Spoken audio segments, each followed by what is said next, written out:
After more than 10 years in New York, I'm excited to be back working with fellow Filipinos. Melchior is a character that I identify with.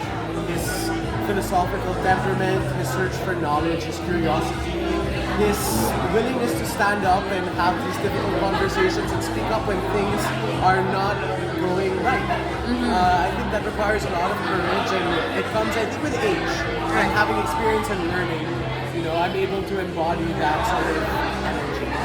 Well, I think it's always important to read the script, go through the material, research the time period, and it's a continuous play. In rehearsals, we go through the scenes, and you discover new things of your scene partner being present.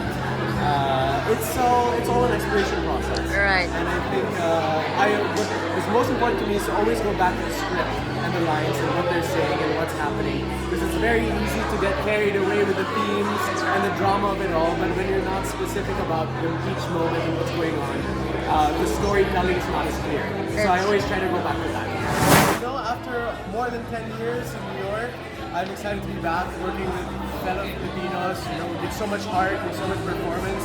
It's such a nice community to be a part of, and I'm happy that it's in Sandbox and a show that's as wonderful as Spring Awakening, performing such an iconic role like Melchior, and in a new space at the Rockwell Black Box.